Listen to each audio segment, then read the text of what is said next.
Hello, my name is Tom Fillet, and I will be discussing the ethical implications in business regarding stress and work. In this presentation, I'll be covering the effects of workplace stress, opportunity and how it arises from work-related stress, aspects of organizational cultures that promote stress, examples of unethical behavior in business, and conclude with ways to prevent stress from leading to unethical practices in business. So some of the effects of stress at work include low job satisfaction. When people are stressed and feel under pressure, they're generally dissatisfied, and when that arises, they tend to confide in their colleagues and breed a general dissent and negative attitude amongst the workforce.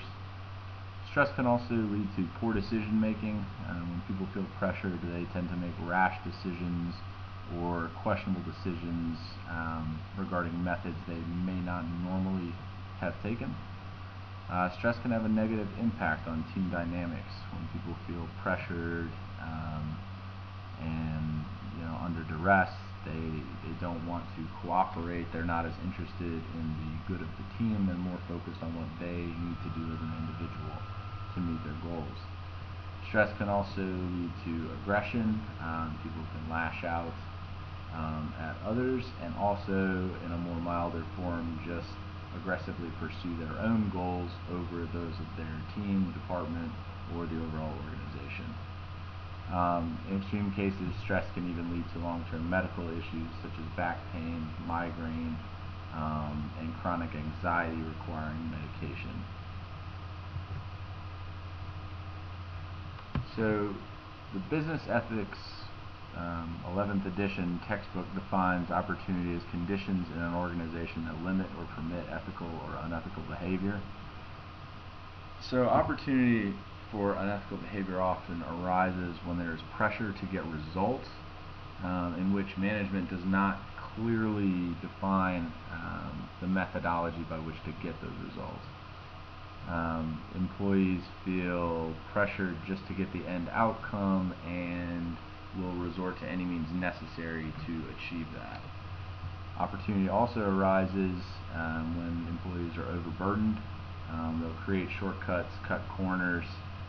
In the example of a production line, they may cut out quality audits and falsify the results of those, which could result in some unsafe products into the consumer base. So some aspects of organizational culture that can contribute to stress in the workplace. Exacting culture, as the text describes, are organizations that focus purely on results with no regards for people. Typically in these you see leaders that use primarily coercive power. They use coercion as in punishment and threats to motivate their employees through fear of losing their jobs or fear of repercussions, as opposed to rewards and incentives. You often see top-down management structures in which upper-level leadership cascades down goals and mandates, which by the time they reach the front lines, they're not sure why they're doing this, they're not sure how it affects the organization, they just see it as following orders. Coupled with this, you often see distant leadership who doesn't understand the front lines. They don't know the problems that they face, so they're coming up with goals without truly understanding what their people are up against. And then of course you have unethical leadership, which causes stress. People fear for the outlook of the entire organization, but it also, when you see that behavior being performed, mid-level leaders and down often emulate those practices to achieve their results because they view it as acceptable. And the last aspect of an organizational culture leading to stress is competitive versus collaborative peer environments. Now, competition is by and large a good thing. What I mean in this scenario is an environment where competition is so fierce that one is competing with his colleagues for the same job, their own jobs. This hinders any kind of teamwork, any collaboration, and promotes, doing whatever is possible to get ahead of the person next to you, to make sure your performance is better than theirs. So the first business example is Toshiba.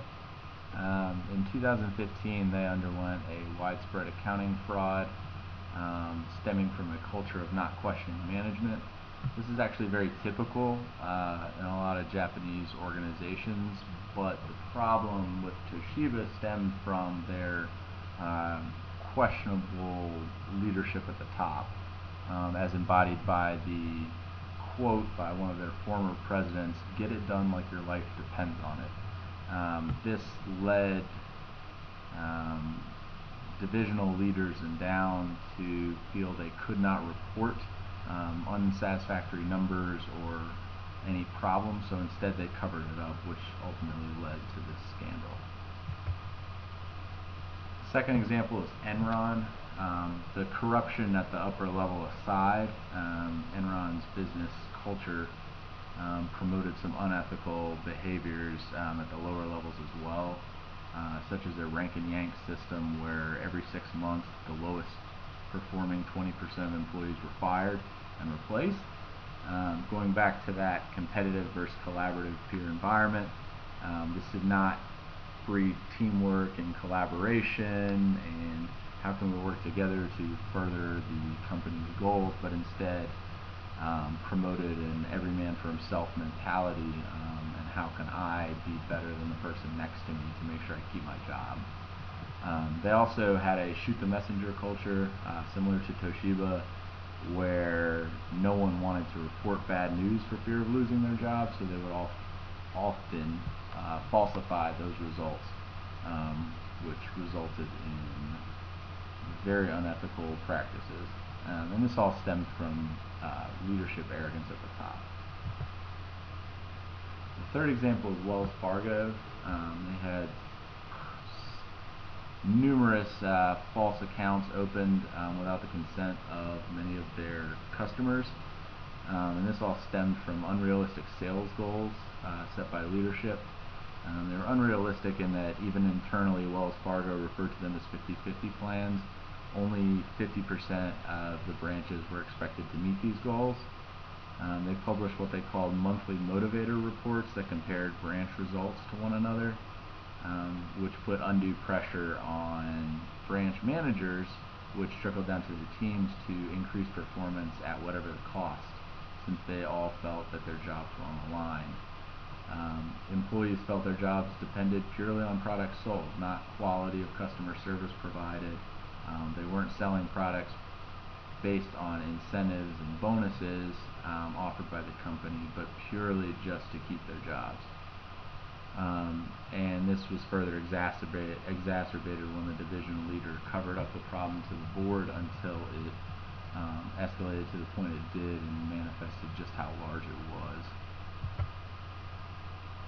So some preventative measures companies can do to reduce stress in the workplace is to listen to employees, understand what their problems are. Employees inherently want to do well and promote for the good of the company. So understanding their barriers and helping them resolve that will help get them on the same side. Involving frontline teammates in problem solving and potentially goal setting at some level is huge for engagement, and helps foster an environment of trust. Offering incentives without using overly punitive measures.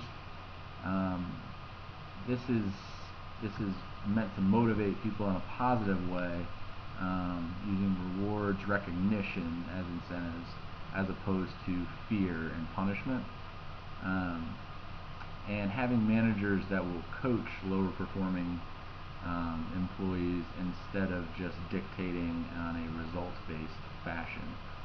Coaching up helps really build in a safe environment for employees where they don't feel that stress and they feel that they can bring up issues and they are part of a team, and so they'll really be committed to the organization and doing the right thing to help that company in the long run. So with that, I will conclude, and I thank you very much for your time.